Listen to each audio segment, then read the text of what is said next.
자, 이제 우리는 이제 정비 사업의 이제 시행 절차를 공부하셔야 돼요. 그래서 이제 정비 사업의 시행 절차를 공부하셔야 되는데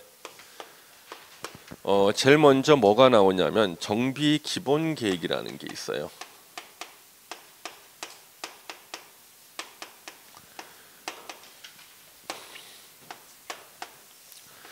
요 정비 기본 계획은 정비 사업의 방향을 제시하는 거예요.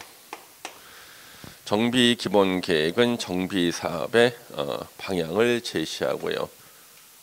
구체적인 내용은 나오잖아요. 예를 들면 몇 년도에 어느 지역에 재개발 사업 추진하겠다. 몇 년도에 어디에서 재건축 추진하겠다. 대강의 방향만 나오는 게 정비 기본 계획이고요.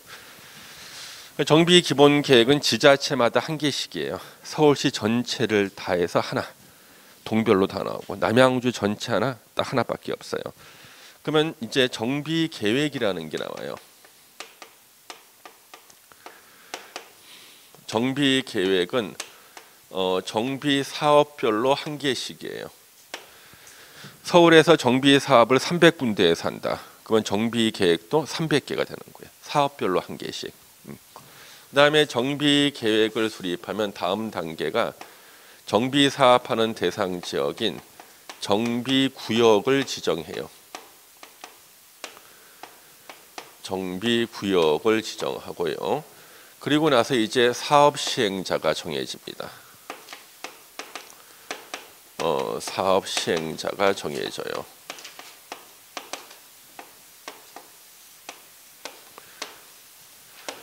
뭐 예를 들면 이제 조합이 시행자가 되고 막 그러겠죠. 뭐 이 사업 시행자가 사업 시행 계획 인가를 받고 고시합니다. 사업 시행 계획 인가를 받고 고시합니다. 이때 사업 시행 계획 인가를 받으면 입주까지 5년이면 돼요. 근데 인가를 못 받고 망하는 사업들이 많아서 사람들이 인가 받는 게 제일 중요해. 그래서 인가를 갖다가 받을 수 있느냐 없느냐 이것만 가지고 계속 연구를 합니다, 사람들이요. 그래서 근처 부동산에 가서 내가 이제 지분을 살려고 가가지고 물어봐요. 이거 인가 언제 나와요? 내년 봄에 나옵니다. 봄이 되니까 가을에, 다시 봄, 가을에서 한남 3구역 같은 경우 인가 나온다는 말을 7년 전부터 하다가 양치기 소년과 늑대가 되고 난 다음에 이제 7년 만에 인가가 나서 한남 3구 같은 데는요. 근데 인가를 아예 못 받고 망하는 사람이 많기 때문에 사람들은요 불안한 거예요. 만약에 토지 건물 평가액이 한 1억밖에 안 되는데 자기가 3억 주고 샀다. 그럼 피가 얼마 붙은 거야? 2억 붙었잖아. 만약 인가 안 나와서 망하면은 자기는 그냥 2억을 날리는 거죠. 그렇죠? 그렇기 때문에 사람들이 굉장히 고민하고 특히 재개발 지역에서는 도로만 사도 아파트 분양권 나오거든, 도로. 근데 문제는 도로를 샀는데 인가가 안 나와 버리면은요. 낡은 주택을 산 사람은 그 주택을 자기가 쓰기라도 하고 임대라도 할 수 있잖아. 도로를 샀는데 도로는 동네 사람이 밟고 다니고 있어, 진짜. 그럼 이거는 재개발이 돼서 아파트 분양받으면 괜찮지만 재개발이 안 되고 인가를 못 받아 버리면요. 그냥 자기는 동네 사람들이 밟고 다니는 땅을 샀을 뿐이야. 그러니까 이거는 진짜 망하는 거죠. 그렇죠? 예. 그래서 인가를 받는 게 중요한데 인가 신청을 해. 지자체장한테. 서울에서는 구청장한테 재개발 조합이 인가 신청을 해요. 그러면 60일 내 인가 여부를 결정해서 통지해 주게 돼 있어요. 그러면 구청장이 도장 찍었죠. 조합에 공식적으로 이 서류가 오는데 한 2주일은 걸릴 거야. 그러면 도장 찍었다는 사실을 누가 제일 먼저 알까? 조합장. 근데 공식적으로 조합에 이렇게 송달이 되는 거 한 2주 있어야 될 거 아니에요. 그러면 확실하게 인가 받았다는 사실을 조합장이 제일 먼저 알고 여러분이 조합장이라면 한 2주 동안 여러분 뭐 할 거예요? 사드려야지. 그렇죠. 그리고 인가 받았다고 공식 발표가 되면 이제 지분값이 폭등하지. 한남 3구역은 10억 하던 게 18억까지 올라가. 불과 인가 받기 전과 후. 예. 올라간 거죠. 그러니까 조합장 이렇게 좋죠. 재개발 지역에. 그렇죠? 예, 조합장 너무 좋아. 조합장이. 그러면 사업 시행계 인가 고시가 있으면 드디어 이제 분양 공고를 해요. 분양 공고. 뭐 하는 거예요? 토지 등 소유자 조합원 여러분 기뻐하세요. 드디어 우리가 인가를 받았습니다. 여러분 중에서 새 아파트로 분양받고자 하시는 분들은 분양 신청하십시오 하는 게 분양 공고예요. 이제 분양 공고가 있고 이제 분양을 신청을 다 하죠. 다 마감하고 나면 이제 관리 처분 계획을 수립해요. 관리 처분 계획을 수립해서 인가 받고 이것을 고시합니다. 이게 관리 처분 계획 인가 고시가 되는 거예요. 그래서 관리 처분 계획 인가 고시가 됩니다. 그러면 이 관리 처분 계획이 뭐냐 그러면 아까 우리 환지 계획 제가 설명드렸죠. 낡은 땅을 개발해서 새 땅으로 바꿔주는 계획이 환지 계획이에요.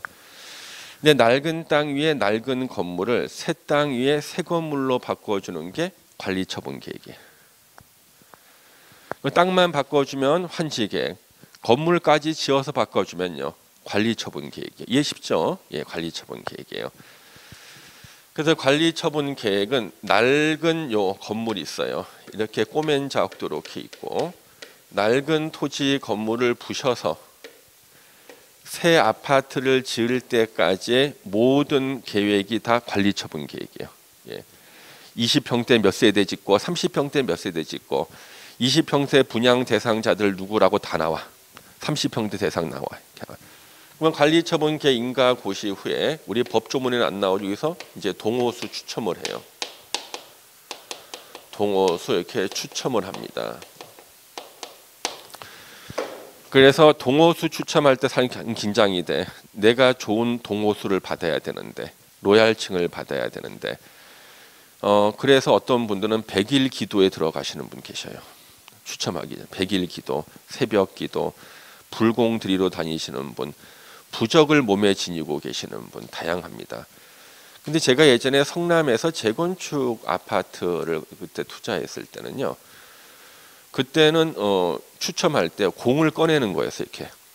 그러니까 이런 통에다가요. 그러니까 이런 통 있죠.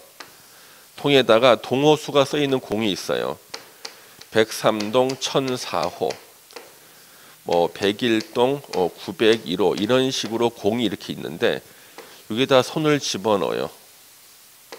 손을 집어넣어서 공을 꺼냈을 때 꺼낸 공이 이게 꺼낸 공이 이게 바로 자기가 분양받을 동호수가 되는 거예요.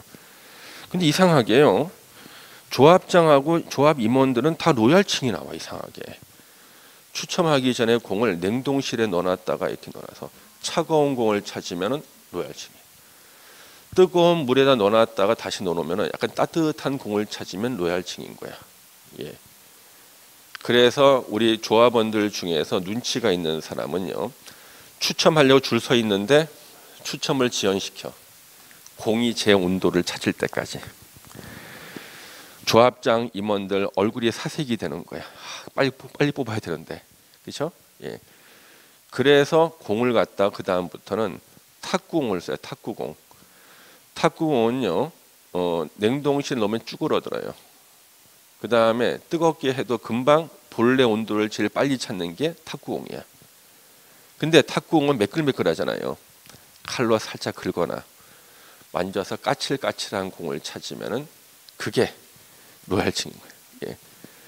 그래서 제가 이제 옥수동의 재개발 조합의 조합원일 때는요. 전자 추첨으로 바뀌었어요. 전자 추첨. 금융감독원의 조합장하고요. 조합원들 중에서 참관인 신청한 수십 명이 같이 갑니다. 경찰관 입회하에 스위치를 딱 눌러요. 그러면 20평대 분양 대상자 중에 무작위로 배정되는 거예요. 30평대 무작위 할 거예요. 예, 그리고 그날 바로 딱 인터넷에 또 이게 이제 전자추첨인 거예요. 근데 연락이 와서 조합에서요. 한 달 후에 전자추첨하겠다는 거죠. 그래서 내가 이거 어떻게 불공을 들이러 다닐 수도 없고 교회 가서 어떻게 좀 한번 기도해 볼까. 그것도 저는 무교인데 꼭 그럴 때는 꼭 이렇게 가고 싶어져. 예. 그래서 제 그 대학교 후배 중에요. 교회 집사하는 후배가 있어요. 전화했습니다. 그랬더니 자기가 잘 아는 용안 무당이 있다는 거야. 영적으로 자기가 통한대. 무당이 있는데 논현동에 있는 무당 전화번호 알려준 이게 직통 전화번호래요. 이게 VIP 전화번호래. 전화했더니 무당 전화 받아. 이거 VIP 번호인데 하면서 이러이러한 일이 있다 그랬더니 그러면 오늘 밤에 오시면은 잘 봐주겠대. 갔어요. 갔더니 빨간 깃발을 막 휘두르다 책상을 치고 파란 깃발 책상 치고 난 다음에 딸랑딸랑딸랑해서 동자신을 부른 다음에 당신 8층 걸려 그러는 거예요. 좀 낮은 것 같은데요. 좀 올릴 수 없을까? 또 기다려보래. 깃발 흔들고 딸랑딸랑 하더니 동자신께서 안 된다 그러네 그런 거예요. 그리고 나서 한 달 후에 전자추첨엔드가 803호가 걸렸어요. 야, 이거 안 믿을 수도 없고 저는 미신을 안 믿거든요. 나는 법대 출신이야. 논리가 아닌 것을 믿을 수가 없는 사람이야. 예. 야, 이거 열받잖아요. 그렇죠? 예. 안 된다 그래서 결국에는 이제 803호가 됐는데 그러고 예? 뭐요? 그 다음 얘기 해드릴까? 5분만 해도 돼요? 5분만? 어떻게 그 다음 얘기 해드려요? 예. 기초가 아닌 건 얘기할게요. 시험과 관계 없는 얘기인데 그래 가지고요. 그분이 제가 또 한 날 또 다른 일이 또 있어. 부동산 뭐 사는 게 있어 가지고 전화했더니 자기 이사를 갔다는 거야. 논현역에서 연신내로 이사 왔대. 서울 연신내로. 글로 왜 갔냐 그랬더니 동자신이 거기가 좋다 그랬대요. 이사 갔을 때를 계산해 봤더니 서울시 도시 기본 계획이 수정이 돼 가지고요. 연신내가 광역 연계 거점이 돼서 상권이 확대되고 있었던 거예요. 야, 그러면 동자신이 서울시 도시군 기본 계획이 바뀐 것을 갖다가 알았다는 얘기 아니야, 동자신이. 그래서 갔는데 하도 손님들이 많이 와가지고 신이 힘들어서 신 나가버렸어요. 몸에서 신 나가버렸대. 이제는 평범한 사람들도 못 맞춰. 결론은 못 맞춘다는 거예요, 지금은. 예, 신나가시고 예. 그래서 내가 세상에 동자신이 서울시 도시군 기본 계획이 수정된 것도 알고 있나? 그거 참 영광이시죠. 그랬다는 거지. 예. 그래가지고 이제 동호 추첨하잖아요. 그러면은 이제 아무개는 어디, 아무개는 어디, 어디가 다 정해졌잖아요. 그러면 표가 있어요. 조합원 분양가표. 자기가 추첨에 당첨된 동호수마다 분양가가 다 틀려. 조합원 분양가가 1층은 좀 낮고 로얄층은 좀 더 비싸요. 그래서 자기가 분양받은 동호수의 조합원 분양가하고 토지 건물 평가액이 있잖아요. 근데 우리 비례율이라는 게 있어요. 비례율. 만약에 토지 건물 합쳐서 3억으로 평가가 됐다. 비례율 100%면 이걸 3억으로 계산하고 분양받는 거 내가 조합원 분양가가 4억이다. 4억 빼기 3억 하면은 1억을 분담금 내면 돼요. 분담금을. 근데 토지 건물 평가액이 3억 나왔는데 비례율이 90%라 그러면 2억 7천으로 계산하는 거야. 비례율 110%면 3억 3천으로 계산해 주는 거예요. 비례율이 중요하지, 그렇죠? 예. 그래서 이제 내가 분담 내야 되는데 한 1,600세대를 짓는데 조합원들한테 1,400세대를 분양한대. 그 다음에 조합원이 아닌 사람한테 일반 분양하죠. 일반 분양은 주택 청약 순위로 분양해. 한 150세대를 일반 분양한대. 50세대를 이것을 이제 보류지로 지정하는 거예요. 보류지. 보류지는 땅만 말하는 게 아니라 건물도 포함해서 보류지라 그래요. 저기 예비 물건이야. 그러니까 조합원한테 분양하는 것도 아니고 주택 청약 순위에 따라서 일반 분양하는 것도 아니고 50개 정도를 예비로 남겨놔요. 왜? 관리처분 계획에서 이 사람은 아파트를 분양받을 자격이 없다 그래서 관리처분 계획에서 분양 대상에서 제외시키는 사람들이 있어요. 땅 면적이 너무 작아. 제외. 이 사람은 권리가 없어. 제외. 이 사람들 중에서 조합을 상대로 분양권을 달라고 소송하는 사람들 있잖아요. 이 사람들이 재판에 이기면 바로 요 보류지로 지정된 50개 중에서 이렇게 분양해 주는 거예요, 이 사람들한테. 근데 보류지는요 어떻게 정하냐 그러면 조합원 평균 분양가에 해당되는 것을 보류지로 정해요. 그러면 조합원 평균 분양가는요 15층짜리 아파트면 7층 정도가 평균 분양가가 나와. 예, 7층 평균 분양가야. 그래서 701호, 702호, 703호, 704호 있잖아요. 이게 거의 다 보류지인 거예요. 저는 803호 제가 분양받았잖아요. 현재 지금 803호에 살아. 그러면 내 아래층은 이제 보류지죠. 비어 있잖아요, 이렇게요. 입주하고 난 다음에 아래층에 사람 안 살다가 이제 아래층에 사람이 이사 들어오는 거예요. 그럼 여러분들 만약에 보류지가 50개면은 이걸 그냥 놔두면은 이거 손실이죠. 공실의 손실이잖아요. 이걸 임대하는 게 좋겠죠. 재판 끝날 때까지. 근데 개별적으로 이걸 임대하면은 세입자가 50명이나 되면은요. 조합에서 이 세입자 50명 관리하기 힘들잖아요. 그래서 통으로 임대해. 50개 전체를 다 임대해 가세요. 그래요. 회사한테. 연예기획사한테. 통으로 다 임대해 가라 그래. 그럼 연예기획사가 50개를 다 임대해서 소송 연예인들 거기 살게 해주는 거지. 그 한날 입주가 얼마 안 됐는데 우리 와이프가 우리 아래층에 스카이 투 더 플라이 거기 남자 가수가 산대. 난 누군지 모르겠는데 얼굴 성형해서 잘생기진 남자 가수가 우리 아래층에 산다는 거예요. 스카이 투 더 플라이. 예. 나는 조용필밖에 모른다 그랬어요. 예. 우리가 매일 TV 보니까. 그 다음에 옆에 동에는 탤런트 이종석이 산대. 옆에 동에는 또 누가 살고 아침에요 출근하는데 까만색 밴이 50대가 들어와. 보류지 수만큼 들어오는 거야. 보류지 수만큼. 예. 그래서 돌아다니면 뭐 제 이름이 알렉스래. 알렉스가 누구야? 성이 알씨야? 내가 그러는데 알렉스 뭐 살고 뭐고 살고 막 그러는 거예요. 아 그래서 바로 연예 기획사가 임대를 해가지고 예, 다 들어오면 이렇게요. 예. 그러다가 이제 재판에 이긴 사람 있잖아요. 이긴 사람한테는 저 보류지를 분양해 주는 거예요. 보류지를요. 근데 재밌는 게 이상의 재판에 이긴 사람들은요. 조합장하고 다 친한 사람 다 이겼어. 조합장이 재판에 2번만 안 나가면요. 의제 자백이 돼서 원고 승소 판결을 받아요. 그리고 조합장하고 친하지 않은 사람이 소송하면은 조합장은 친구 변호사를 선임해서 적극적으로 소송에 임하는 거죠. 예. 그래서 저 같은 경우는 여러분들 우리 재개발 지역에 지하 공장은 아파트 분양권 받을 수 있을까요? 재개발 지역에 지하 공장은 받을 수 있을까 아파트? 예?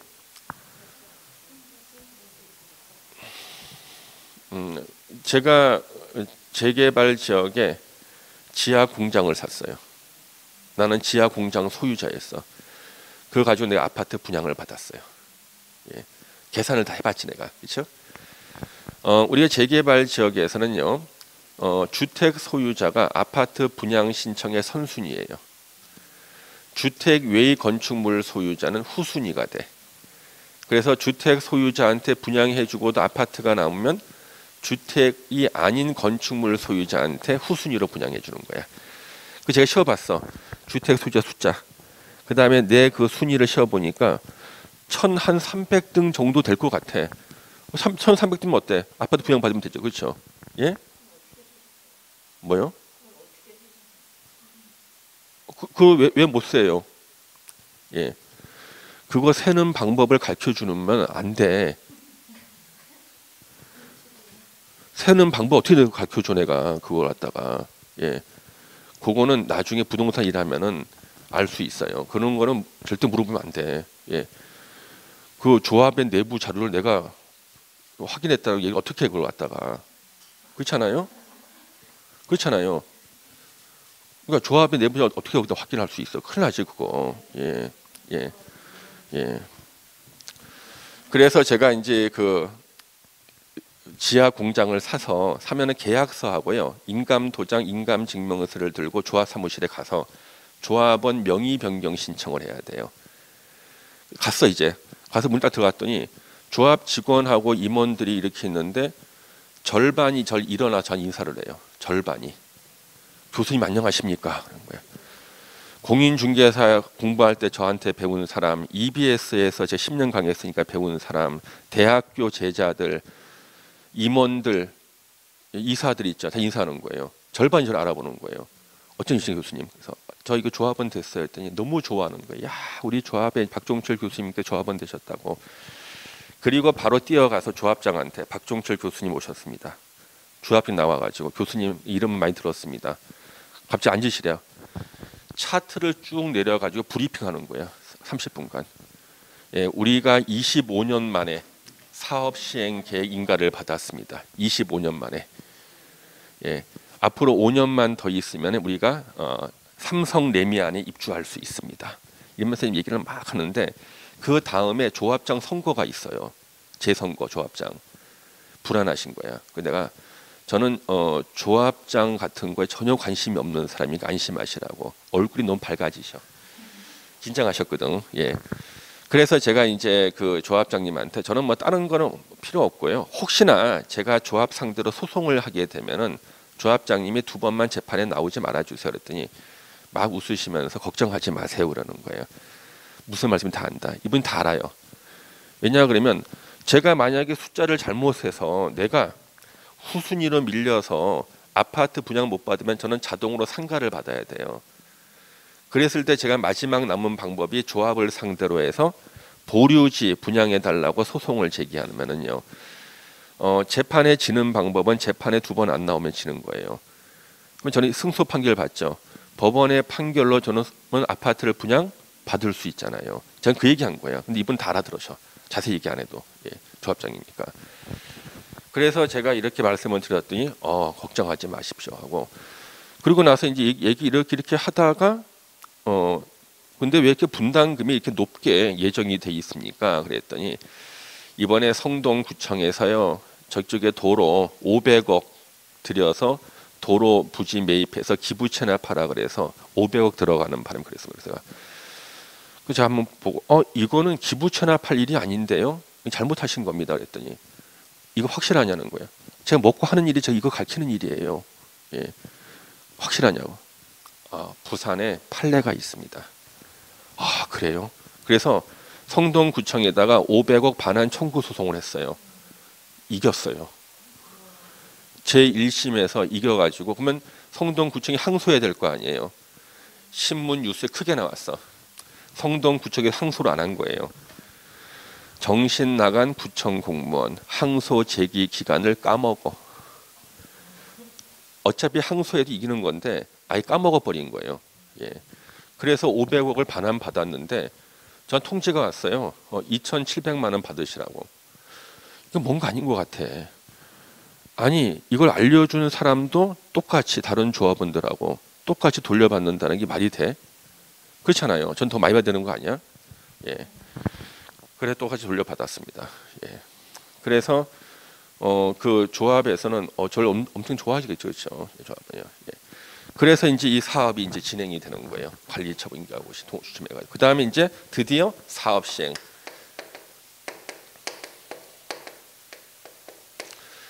사업 시행의 출발은 철거부터예요. 철거. 한 3년 정도 공사해서 이제 새 아파트가 완공이 됐죠. 준공인가 받아요. 준공인가 받고 공사 완료 고시를 합니다. 공사 완료 고시. 완료 고시를 하고요. 자, 공사 완료 고시가 있으면은 다음 단계가 이제 분양 설계에 들어가요. 자, 여러분들 혹시 물권법 시간에 일물일권주의 배우셨어요? 예? 하나의 물건에는 소유권이 한 개죠. 아파트 101동 건물을 지었어. 15층짜리. 완공되는 순간은 소유권이 한 개죠. 이걸 구분 소유권으로 만들어야 될 거 아니야. 101호, 102호, 그렇죠? 분양 설계 쪼개는 거. 예, 구분수 만들고. 그 다음에 분양 처분을 해요. 분양 처분. 자, 분양 처분은 뭐냐 그러면 분양받은 사람한테 새 아파트의 소유권을 이전해 주는 거예요. 그러면 자기 앞으로 이제 소유권을 이전받은 조합원들, 입주한 사람들은 자기 앞으로 등기하죠. 청산할 거 이렇게 청산하는 거예요. 등기, 청산 이렇게 하는 겁니다. 청산은 몇 년 걸려요? 한 5년 정도 걸립니다. 한 5년이 있다가 조합 연락 와요. 조합이 바로 해산하는 거 아니고 청산법인으로 바뀌어요. 150만 원 청산금 받으세요. 통장을 갖다가 팩스로 보내주세요. 통장 사본을. 집에서는 모르겠죠. 내 통장으로 받으니까 받아서 또. 예. 그러면 왜 5년이나 청산하나? 그래서 이제는 조합장하고 몇몇 직원이 청산 빨리 하면 자기 월급 못 받죠. 그렇잖아요.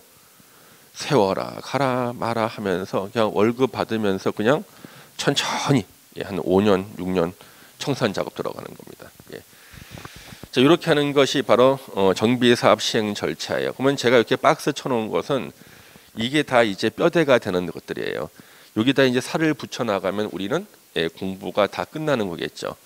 그래서 지금은 이 정비사업은 이 절차 진행 과정을 머릿속에서 그림을 그릴 수 있으면 돼요. 예. 기초 과정에는 이 절차 진행 순으로 머리에 그림 그리고 각각의 절차가 대충 어떤 절차는 알죠. 요것만 아시면 돼요. 각각의 절차 어떤 것인가. 그러면 시험 문제는 뻔하죠. 정비 기본 계획, 정비 계획, 사업 시행자, 사업 시행 계획인가, 관리 처분 계획. 그렇죠? 딱 정해져 있어요. 문제. 시험 문제 딱 정해져 있습니다. 그래서 이런 것들만 이제 살을 붙여가면서 공부를 하면은요. 우리는 6문제를 다 맞출 수 있어요. 정비법은 도시개발법보다 문제가 더 쉽게 나와요. 예. 왜 출제하시는 교수님들이요 정비 사업을 해보신 분이 거의 없어요. 그래가지고 그냥 이분들도 책으로 공부한 내용들을 문제를 내다 보니까 문제가 좀 쉽다는 거죠. 혹시 여기까지 혹시 궁금하신 거 있으면 뭐든지 물어보세요. 뭐든지 궁금하신 거. 정비 사업에서 궁금하신 거 뭐든지 물어보세요. 뭐든지. 궁금하신 거 없으세요? 아까 그런 걸 물어보면 안 돼. 어떻게 그 알아냈느냐 그러면은 아니 내가 조합 가가지고 근데 어떻게 얘기를 해? 그렇죠? 얘기 안 돼, 그렇죠? 어떻게 그 다 시어봤냐 그러면 얘기 못하지 그런 거는. 예. 정비 예방 구역이란 대한민국 없어요. 정비 예정 구역. 예. 아, 우리가 정비 예정 구역이라는 것은요. 여기 정비 기본 계획 단계에서 보통 예정을 해요. 예. 정비 예정 구역. 예. 근데 정식으로 정비 구역 지정된 건 아니고 예정이라 되는 거죠. 요 정도에 들어가 있어 정비 기본 계획이에요. 예. 그다음 또 뭐 예. 그렇죠. 정비 구역은 정비 계획이 수립되고 난 다음에 정비 구역 지정하게 돼 있어요. 정비 구역 지정일이 굉장히 중요해요. 왜냐하면 정비 구역 지정되잖아요. 그때부터는 지분 쪽 얘기하면은요 분양권 안 줘요. 지분 쪽 얘기가 뭐냐 그러면 아까 우리 재개발 지역에서는 토지 90제곱미터 이상의 아파트 분양권 나와요. 서울에서는요. 내가 200제곱미터 토지를 하나 갖고 있어. 토지를 분할해 두 필지로. 분양권 2개 되죠. 정비 구역 지정 후에 토지 분할하면은 그거 인정 안 해줘요. 예.